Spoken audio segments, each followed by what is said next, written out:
Good afternoon, sir. Good afternoon. Have your seat, Sarthak. Thank you, sir.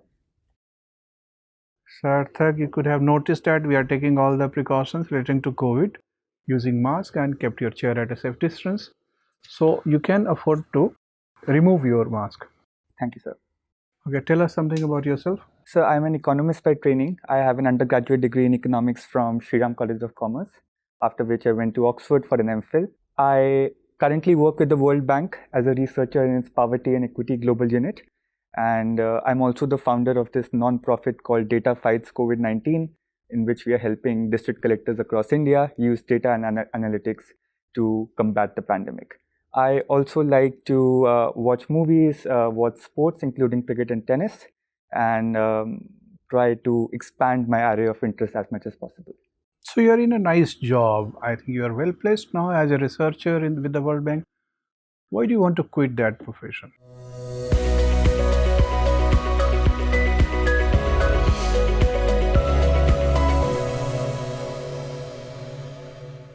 So as much as I enjoy research, and I have enjoyed research in all my roles, I am very eager to serve on the ground to implement some of which we already know works on the ground in India, try to understand the context over here, and generally improve governance at the last mile. So these are my... As an economist, do you think policy making is less important than implementation? So I don't think at all. I think policy making is equally crucial. But one thing I've noticed is that India especially has been extremely fortunate to have very good policies at most of its points of time. But I think the crucial lag often lies in implementing those policies at the ground, in which I think as a bureaucrat, as somebody well versed in governance, you can make probably more of an impact. What do you understand by metastable equilibrium of economy? So I'm not aware of the concept. Okay, I think you have studied stable and unstable equilibrium. I have, sir. So why we are using nowadays a word with negative connotation, that is disruptive economic policies? Why not reformist economic policy? So I think the semantics behind choosing disruptive economics or disruptive policies is kind of attest to the fact of how they're very different from whatever has happened before. And secondly, there's also a lot of potential for these kind of policies, these kind of initiatives to disrupt a lot of sectors in terms of livelihoods of people who are involved over here. It's not going to be kind of rosy for everybody. It's going to hurt certain sectors and certain people. At the same time, the people who profess these policies believe that eventually we'll all be better off after taking. So do you think that all the reformist policies are necessarily disruptive? I don't think so. There are some policies, I think, that indeed possible in which you can kind of go ahead without shaking the system entirely. I mean, you can change things on the margin, but you don't have to upset the entire system. And I think those policies classify as more of reformative policies. Okay, thank you, Sarthak. Sir. So Sarthak, gentlemen, I start with what the word Oxford. What is the literal meaning of Oxford, please? So I think Not think, exactly I want.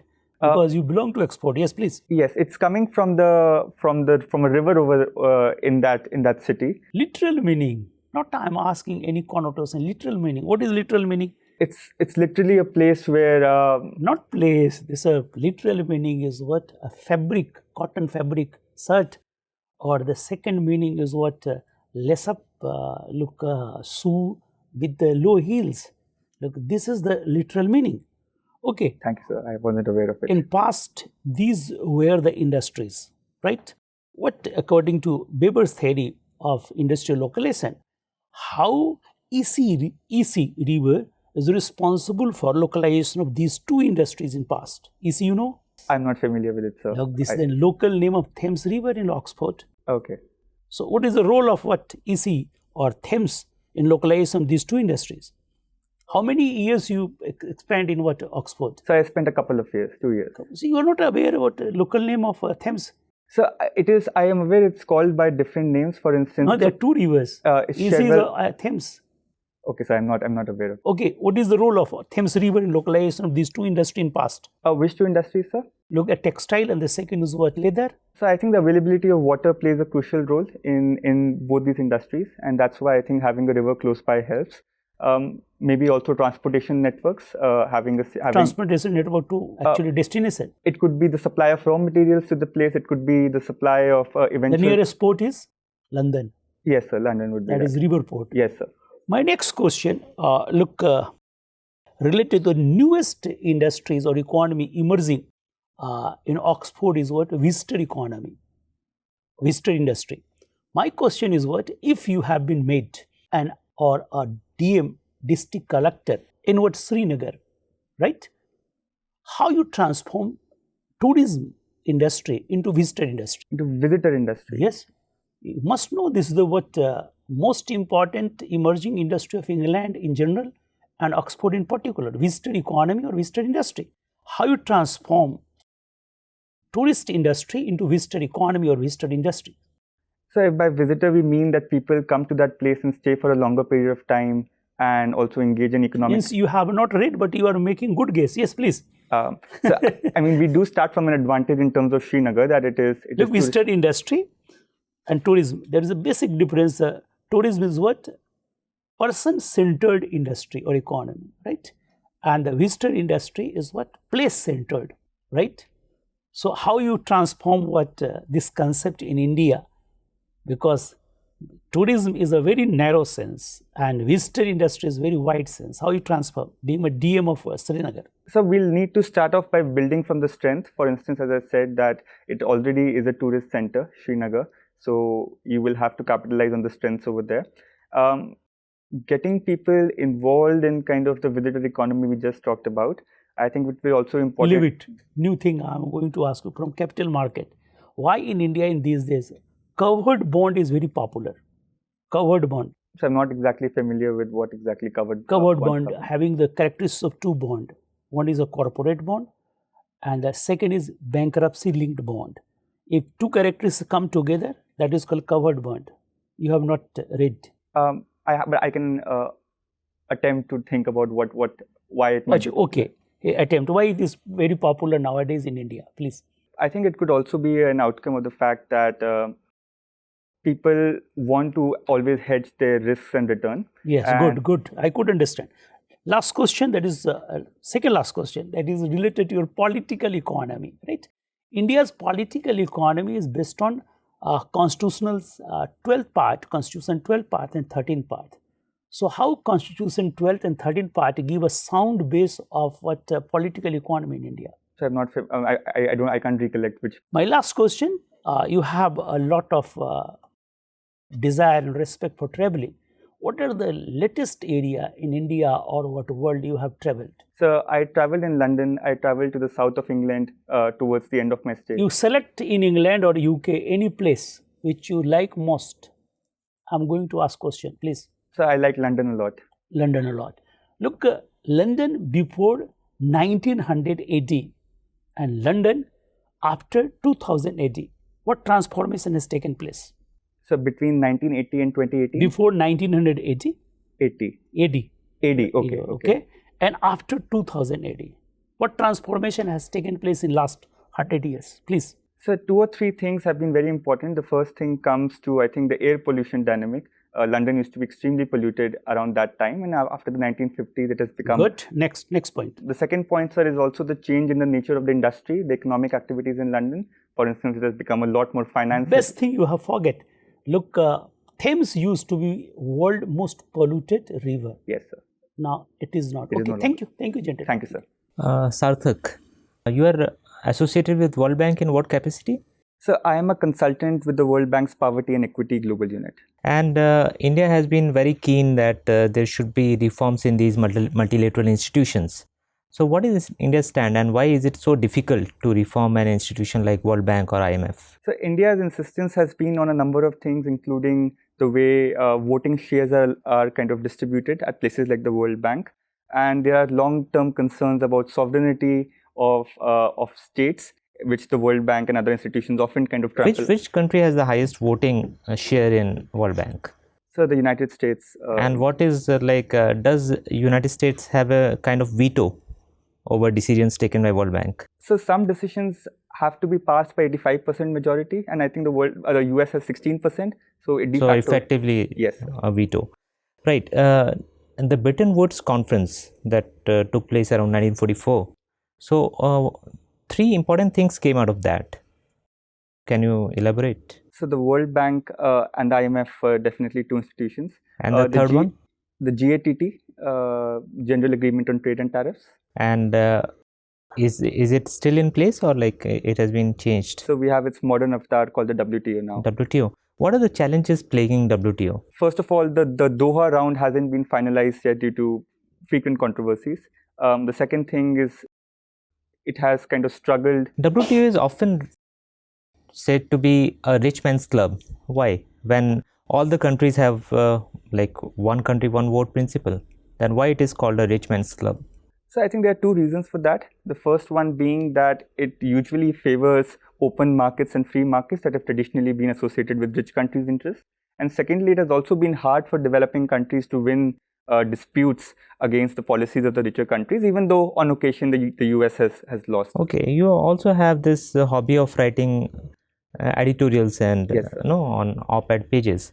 So recently we had a Quad summit, and after that the four leaders, they wrote an op-ed article, like I think it was titled something like The Spirit of Quad. I want to know which newspaper was it written on? I think it was in the Washington Post. Right.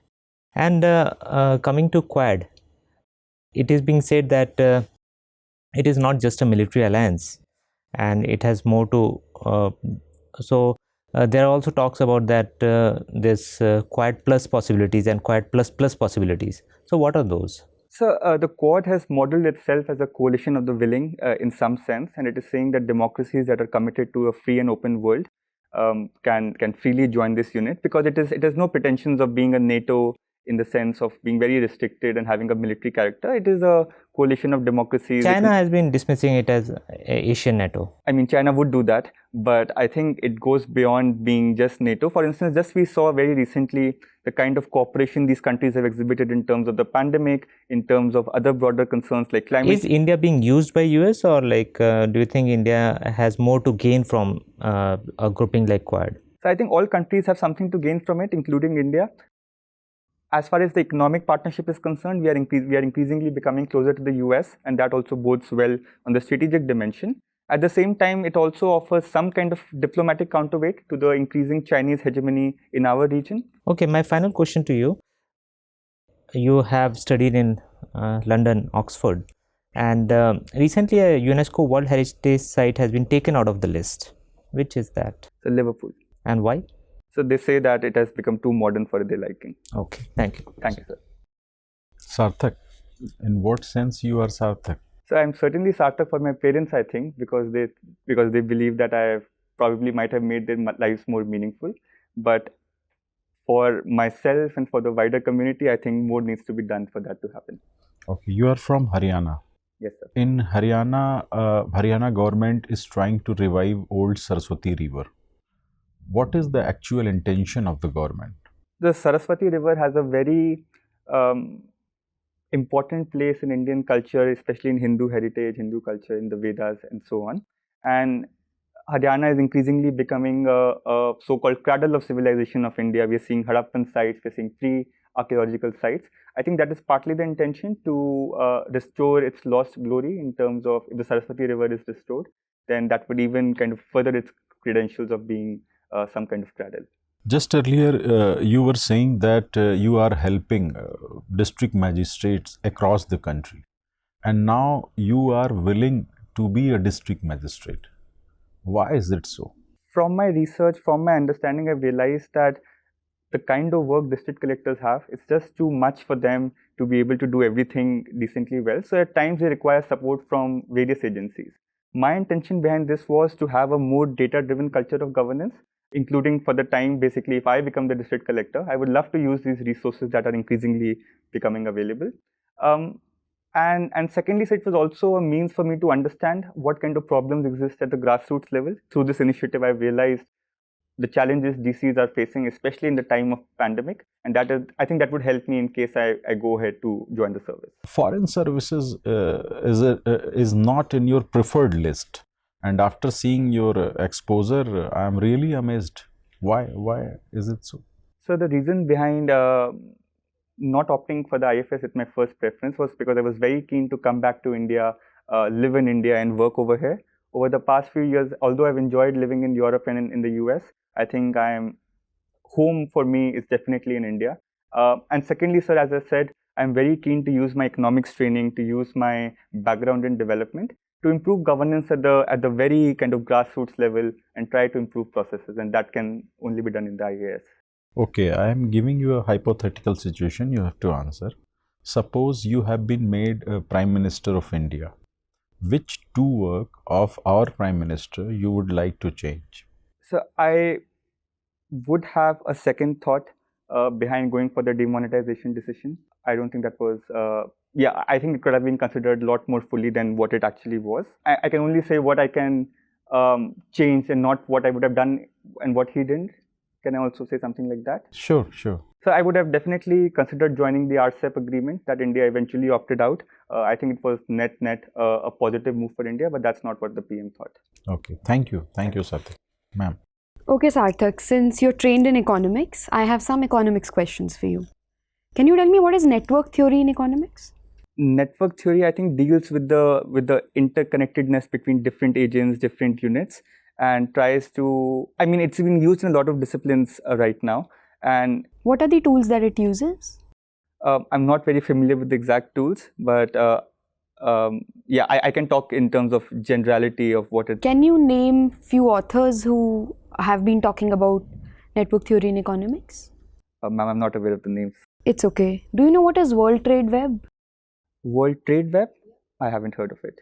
Can you tell me what are network externalities in economics? Ma'am, these could come about by, for instance, externalities, anything that affects a third party in any transaction or any interaction.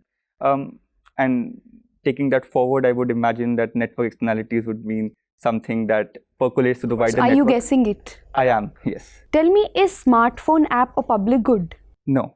Why? Ma'am, for something to be a public good, it needs to be non-rival and non-excludable in the very technical definition of the term. And it is very easily excludable for a smartphone app. I mean, you can have it priced and nobody else can download it. Okay. What is your opinion on universal basic income? Tell me 3 good things about it and tell me 3 bad things about it. Ma'am, the first good thing is that it will simplify our welfare system to a great deal, and that would make its implementation a lot easier. The second thing would also be that it would enable people to take more risks, to maybe start new businesses because they have the safety net of the state. And thirdly, I would say a UBI would also cater to the people who have been left out from various kind of government safety nets. We saw during the pandemic that some new classes have gotten affected. The negative aspects, I think the first has to be the cost. Some experts say even a decent UBI for India would be like 4 or 5% of GDP. For richer countries, it might be considered, but I think it's too expensive for India at this moment. Secondly, the political economy bit wouldn't allow to remove all the subsidies, all the safety nets and replace it with a UBI.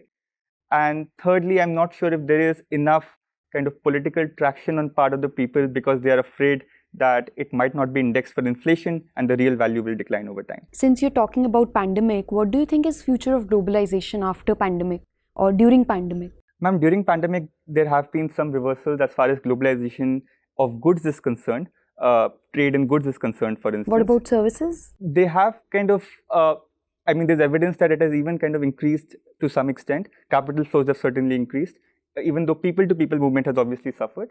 But I mean, we're already seeing signs of reversals, even though some countries have tried to become a bit more kind of self-dependent, self-reliant. But I think broadly globalization, I think it would go on as Have you heard about labor codes recently? Yes, ma'am. Can you tell me some key points about labor codes and why are they in news? Ma'am, the code on minimum, the code on wages, for instance, it universalizes minimum wages across the country. It provides a coherent definition of a wage that is consistent across various laws.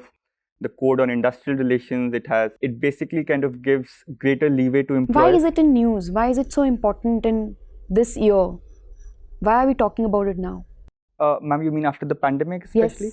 Yes. Ma'am, the pandemic has shown lots of problems in our labor policy. People have been fired en masse and they couldn't get the protections that we thought our labor laws was actually providing them. And now we have a new regime that says that we are even watering down these laws further So there's some concern around what will the impact be. Okay, tell me, what is the relation between social uprising and institutional change? You Ma'am, have written political economy as your yes, ma'am. hobby. Institutional change is probably a more slow, longer drawn process.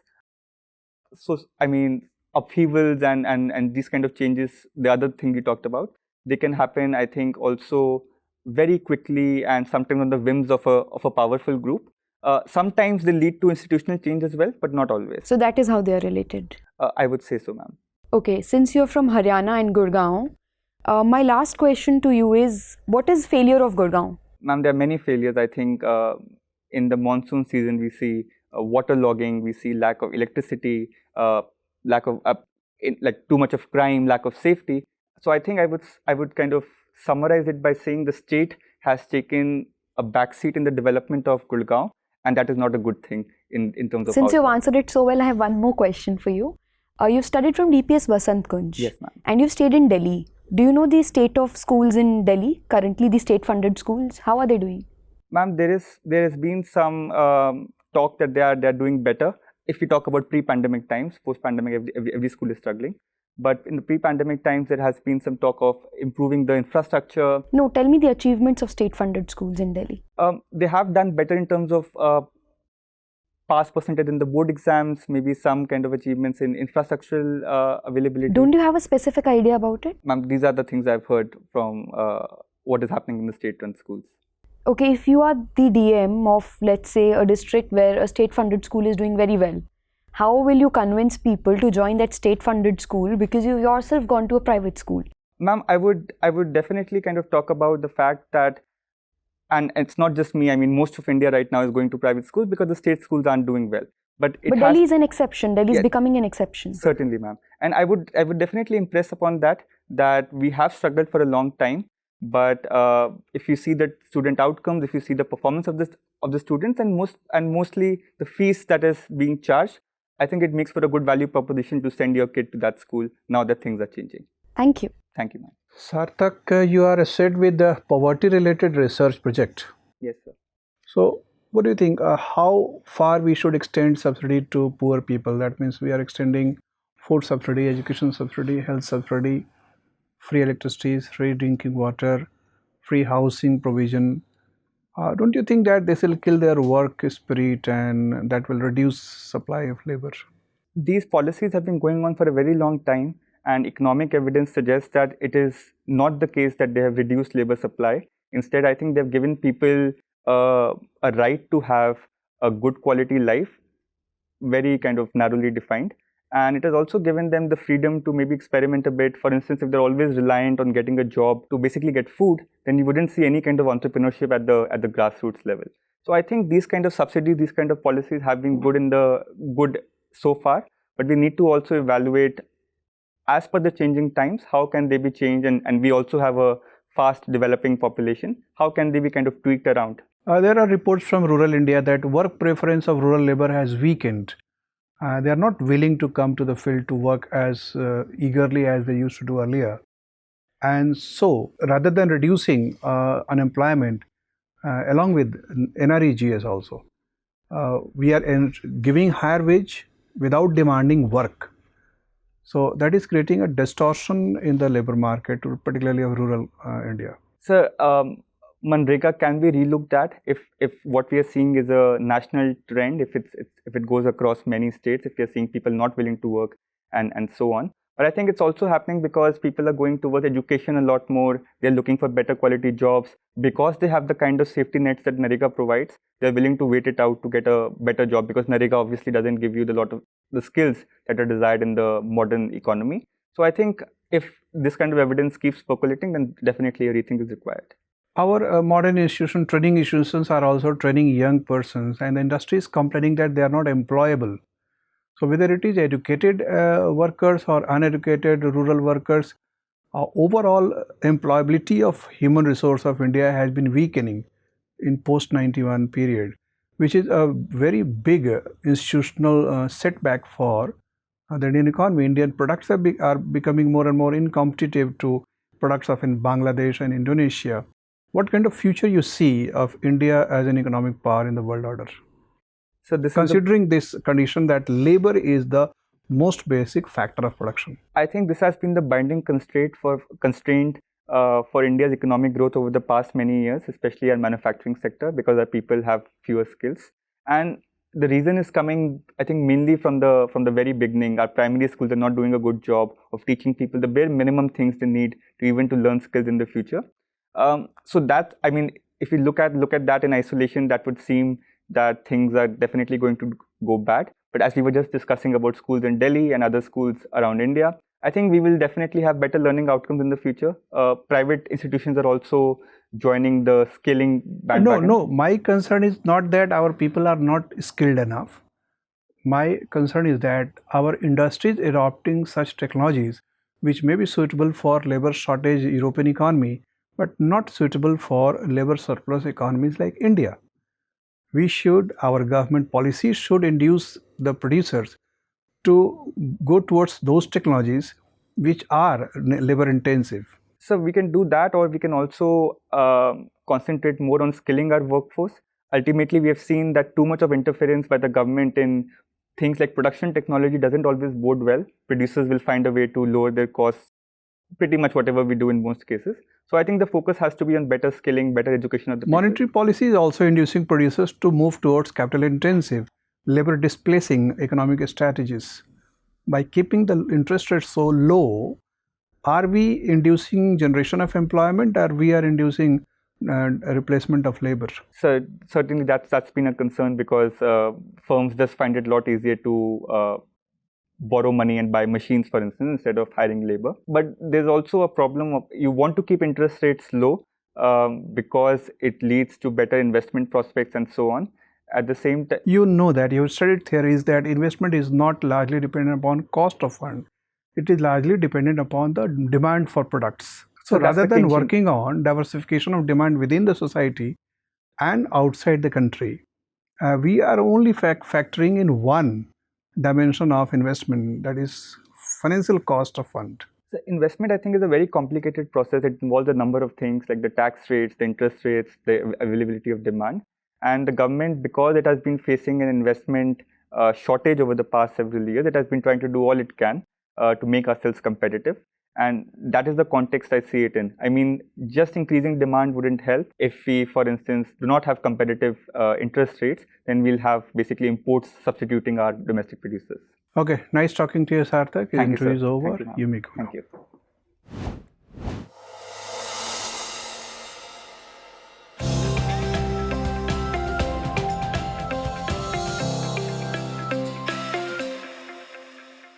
Have your seat, Sarthak. Thank you, sir. This is the first time you're writing civil service exam? Sir. First attempt? Sir. Okay. And you have reached interview level, that's good. Thank you. How do you rate your performance today? I enjoyed the process. I enjoyed speaking. I enjoyed going through all the questions. Obviously, there were lots of questions I didn't know, lots of factual questions, a mix of things that I simply didn't know. That was the first thing. Secondly, I feel I did decently well on some of the other questions. Might have been a bit more crisper, more targeted, more specific to the things that you all asked me. Besides that, nothing else comes to mind. Okay. Could you identify some of the weaknesses which you need to work on in the next 1 month or so, 25 days? Yes, sir. As I said, I think I would probably benefit more from being more concise. Have you carefully looked at the guideline for interview published by the UPSC? I have looked what at they expect of you. I don't remember very clearly what they said. Okay, so read that carefully. They expect you to be aware about your surroundings, with state and country and all the different dimensions. You have studied in GS also. See, as far as your understanding and knowledge about economics is concerned, that's, of course, you have been having a very good background, so that is that you are able to reflect because you have thoroughly gone through academic rigor. So your thinking is good, your articulation of ideas is good, you have good flow, but the speed may be little moderated. That means 5 to 10%. For the people who are sitting there in UPSC, it could be a little fast. So if you could help it, your eye contact, we advise, should be a little different. You are trying to engage everybody and while talking to any one member, you are looking around to other members also. We advise that you focus on the person you are talking to. And after a while, that let's say you have completed a particular point, sentence, you can just have a glance on left to right. But mostly you look into the eyes and look at the face of the person you are talking to. Sitting posture also needs to improve. You turn around towards the member who you started talking to. Rather than turning the body, it's better to turn the neck and keep the body stable. Position your body in such a fashion that you don't need to move turn your body, and remain stable for 25 minutes or so, 30 minutes maybe. You made certain points. See, academicians are trained to be transparent and fully transparent and accountable to the facts they are dealing with. But administrators have to deal with the realities in public life. So they are sometimes expected to be a little diplomatic. So even if you are invited to make a critical remark on Gurugram, you're expected to have a little softer criticism rather than brutal one. You made a very brutal criticism of the conditions in Gurgaon. I think that's coming from my experience this morning of not having any power. But I see your point. See, you know that nowadays the best of the cities in the world are facing different kinds of problems. So, and your local awareness should improve. So, in next 25 days, study a little bit. Everything which is local, that means your surrounding, that is what is written. Haryana, Delhi, NCT, India, and the locality where you have spent 2 years as a researcher. That is expressly written that the candidate is expected to take intelligent interest, not only the subject of academic study, but also surroundings, state and nations. So these are the points where we could identify that you can improve. But overall your candidature is very high as compared to average students who are coming to us for interview purpose. So these are just some suggestions so that you can make your presentation more effective. But you are already very impressive as you are. Thank you, sir. So I think you'll prove to be a great asset for Indian administration. Thank you, sir. And with the kind of experience and knowledge you have. So all the best from my side. Thank you so much. Thank you so much, everyone.